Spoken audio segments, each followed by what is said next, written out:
request all of you, especially our friends, the Danish and MPs.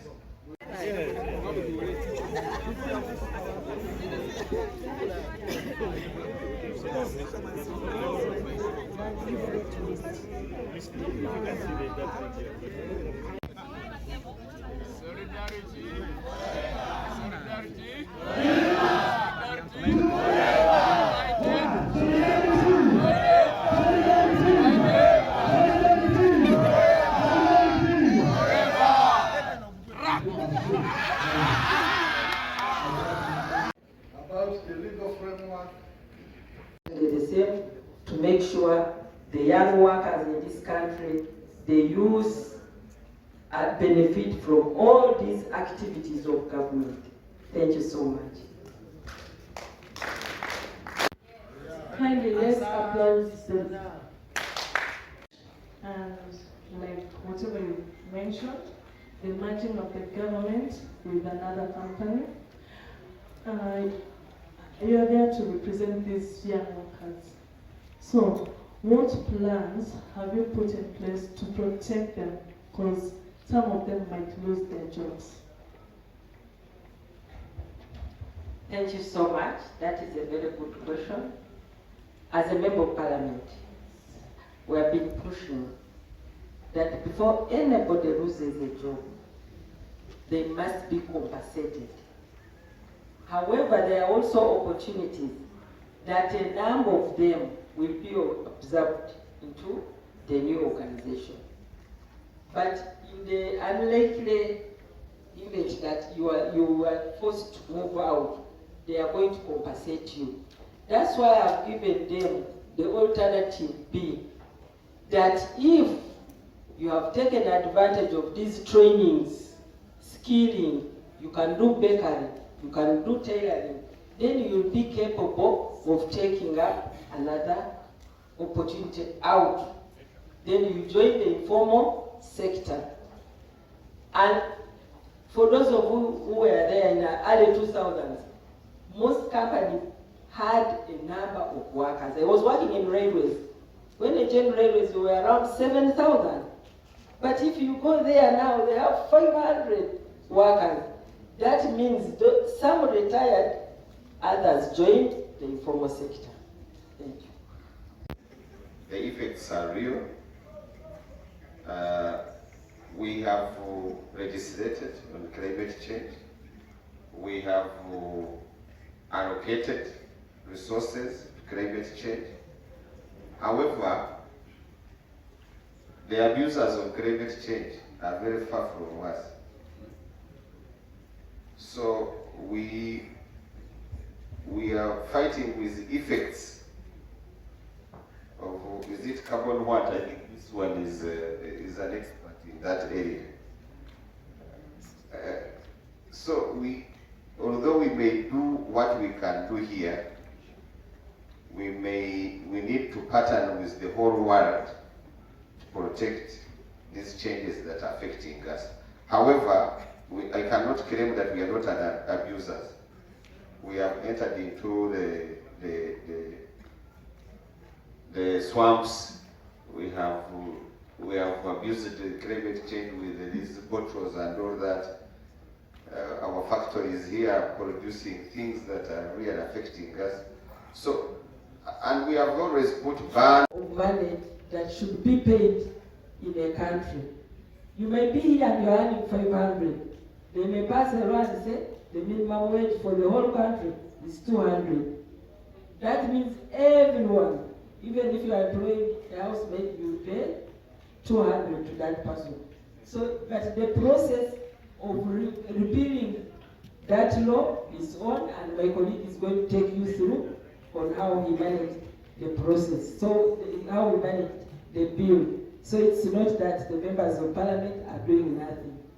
Something was being done. I think they work on simple contracts where they agree. And in that way, they have been exploited.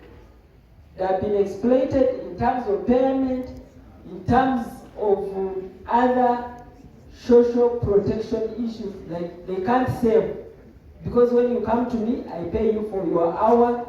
Maybe an hour you're working for 10,000. I pay you, I calculate a week. If you're working, you're reading news, maybe 2 hours, they pay you and you go. So we still have a big problem. Secondly, in the courts, you know they call them paparazzi. There are a number of them at Parliament. They always come to me. Even when you tell them, can we go to your employer and we raise these issues, they shy away. So I always make jokes with them. You are people who write even about the president without fear or favor. When we tell you now, let us go and engage your employer, you become cowards. So I always argue with them. I think it is a big issue which we have two unions that are organizing journalists, the media union and the journalists union. I think maybe, as you have continued to mention it, I've also mentioned it to those members, we shall organize ourselves to engage them. They should live out of fear. The way they can write a very big story against the president, why do you fear to write a story against your employee? And maybe sacrifice yourself for many others. So we need to find a way of handling that. A member asked. Recently, I would like to ask how far has it gone and how will it benefit us as workers? Thank you very much. Thank you. And this clarification is like this. There are new issues which have arisen because of COVID and what? Things to do with redundancy. I think workers, members of parliament was approached one time that there was redundancy and the union did not act.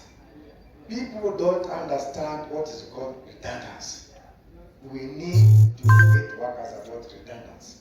Two is something about workman compensation. Workman compensation, people don't know, that's why they go everywhere. They go to the parliament, they go where they don't know the procedure. It is supposed to be reported to the employer. After reporting, then you start the process of compensation. But people don't know. People emphasize much on collective bargaining, but they forget about grievance handling, compensation, redundancy, retirement. Those are some of the areas which are not emanating because after COVID, these things all happened. So when you get these things, it is an indicator that on ground, there is a very big problem. Not necessarily collective bargaining, but those kind of issues. Last year, I handled 357 cases from private security. 357 cases. So these are some of the exceptions which you are getting. Thank you very much. I'll just clarify. My name is Nagawa Teddy, and I would like to speak about something which is a bit out of context. So, our honorables, if you can look at all this congregation, please just look at them. In the next 3 months, 70% of them will have applied for applications for passports. But we thank God, some of them are successful, they get jobs there. But then there is a group of people that are not successful when they reach there. So I was asking, how is the government or the parliament helping these people who are in outside countries and they are in difficult situations, especially the UAE, like housemates, and there are some other guys who are in overstay. They are there, they're like in a rock and a hard place. They're in a foreign country, no one is helping them, nobody to reach out to them. How are you helping them? Goes to all our MPs. What have the MPs done to address the issue of employers denying other people membership? Honorable Agnes talked about employers refusing, and yes, they know it's an issue of implementation. But what have the MPs done about it? There's our GS one time shared a story that was very terrible when he went to the West to mobilize. He was harassed. But then, how are we going to do that? The opposition MPs put up a fight for the people who are elected and all that. They stepped out of parliament and possibly there is some awareness. Can our MPs do something for these employers too? The Labour College of East Africa. Mine is a very small one. In the morning we had a session on leadership, and in leadership we saw there's a component of mentorship. This is just a general question to all our guests, honorable MPs. I don't know to what extent you've thought of how to mentor these young workers. I heard my dear honorable Notu saying that he's waiting for one of these youth to stand against him. But it is hard for this lightweight to come for a heavyweight. Am I right? Yes. So how about what if there was a chance that maybe on the 5 slots, maybe at least one is allocated for the young workers. Then maybe the young workers compete against themselves. You see, one of them will be our cousin. Thank you so much. Solidarite tufanye pamoja. Solidarite fanya makozi. Sura. Hey. Center.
Solidarite tufanye pamoja. Solidarite. Solidarite fanya makozi. Solidarite. Please, you still have a lot of energy.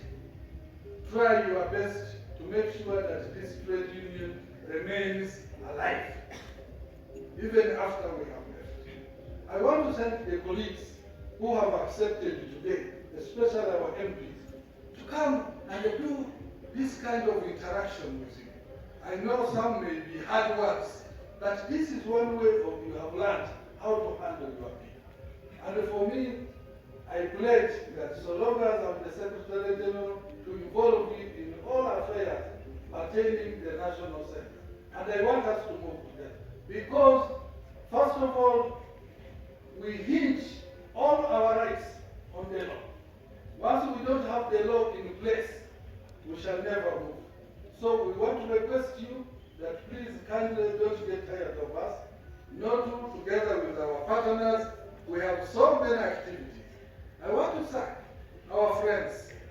the FNV. This is not the only activity. When you hear us, we are in Gulu, we are where, this is all FNV and the Danish Trade Union Development Agency. They have done a great job to the workers of this country. And I'm saying this without any reservation. FNV and the DTDA, please continue, and we pray that God continue providing for you, you provide for us, and we also try to move towards sustaining ourselves. Notu is moving towards self-sustaining. We must move away from the dependency syndrome only. We should strive, as our colleagues help us, we should also strive towards self-reliance. And I pray that we do this.